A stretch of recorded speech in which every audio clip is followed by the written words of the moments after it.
So tell us who you are and tell us a little bit about your job and what Federation does. So, my name is Monica Levy, and I head up Federation Kids and Family for Federation International. I also work on the drama side, but today I think we're going to be talking more about the kids side of Federation Kids and Family. So tell us a little bit about the landscape that we're operating in at the moment. There's obviously Netflix and YouTube, and kids are very early adopters of that sort of technology. How is that impacting how you guys work? So the issue is everybody is making a lot of content. There's a lot of content out there. Producers are making preschool, live action, all sorts of different kid shows. And I think that if you want to be able to make it in this world with all these developing different, everything is becoming more fragmented. And there's all these different players. We don't know how this is going to turn out in a few years. We're all wondering what's going to happen. But today, I think we need to be able to make exceptional content that stands out. We need to be able to make content that is different from everything else out there to be able to make it in this world where there's more and more and more competition and more players, and we need to be able to say, look, we're here, we're different, we have something extraordinary for you that you won't find at another producer's door. And tell us, in terms of sort of the programming, that is particularly working for you guys, not necessarily just yours, but the types of shows that you're noticing are really picking up traction and gaining that appeal with fans. The best example we have is Find Me in Paris. We are now filming our third season. We have filmed and produced and distributed 2 seasons very successfully. And they're really we co-distribute with ZDF. We co-produce and co-distribute with ZDF.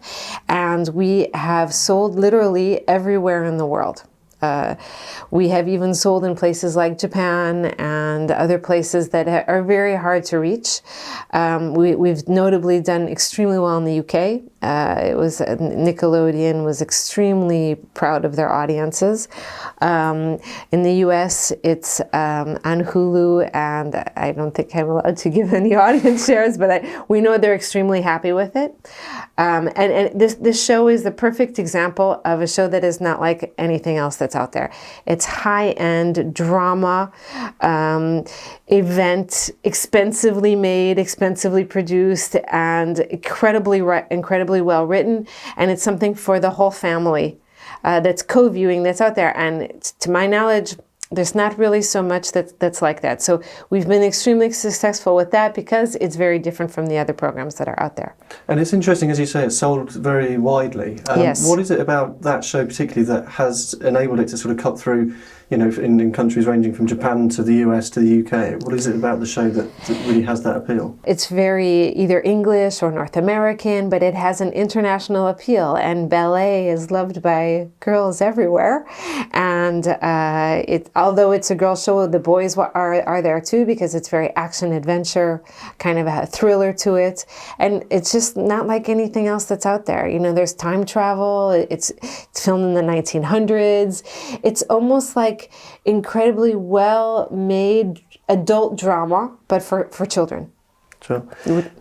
And in terms of some of the other shows on your slate, tell us a little bit about them, and also perhaps what they say about the way that the industry is working now in terms of sort of co-productions, and there are lots of partnerships going on. So tell us a little bit about some of those shows that you've got in the works. Sure. Because Find Me in Paris works so well, ZDF is our established partner for Find Me in Paris, so we're in the midst of developing a new live action series, which will also be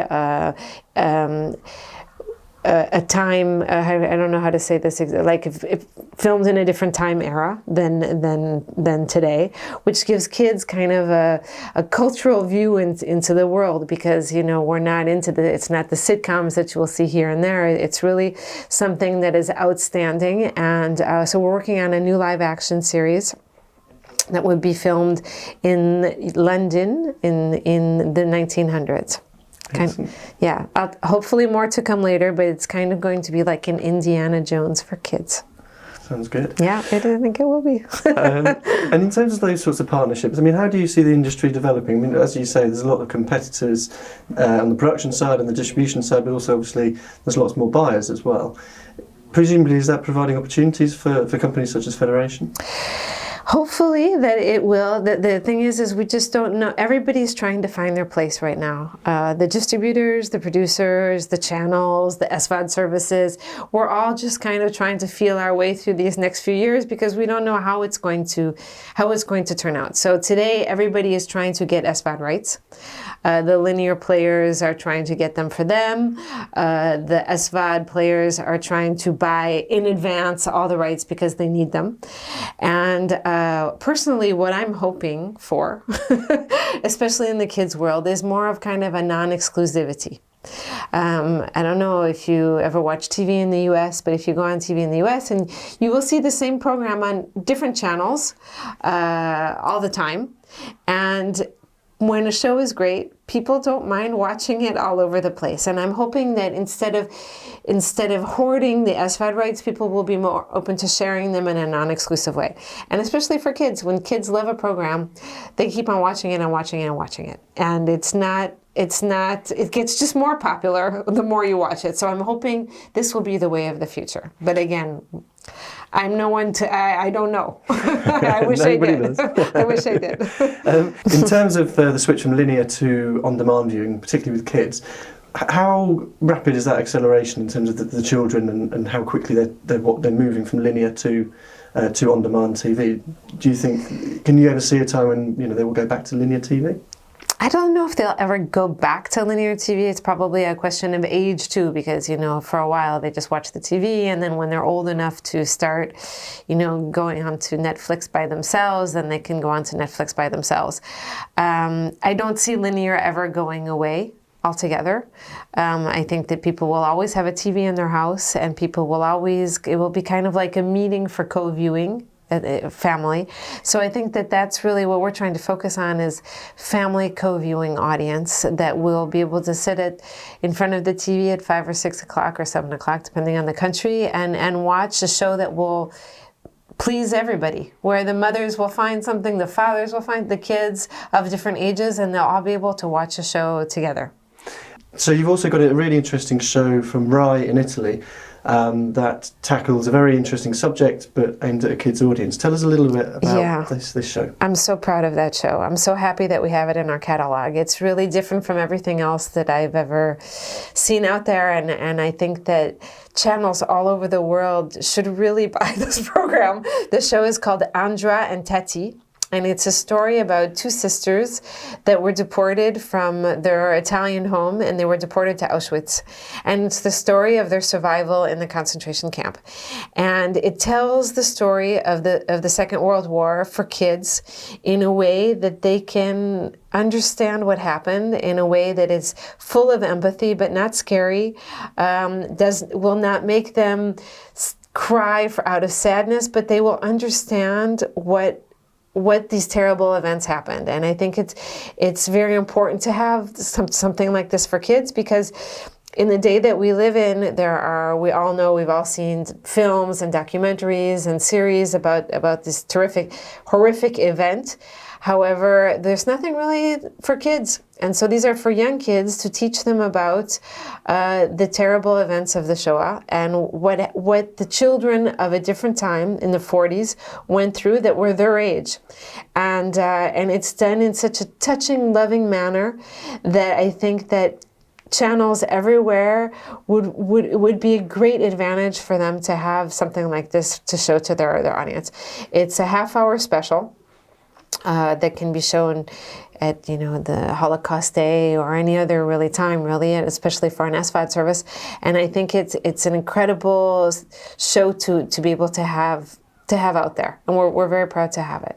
Great. Yeah, we're very close to Rai. They were one of our primary They are one of our primary partners for Find Me in Paris, and also our new live action series. We have an animation series coming with them, and so we had gone to their office one day with David, and we met with Luca Milano, who everybody knows, and he told us about this show. And we asked to watch it, and we loved it, and we asked if we could distribute it for him. Sure.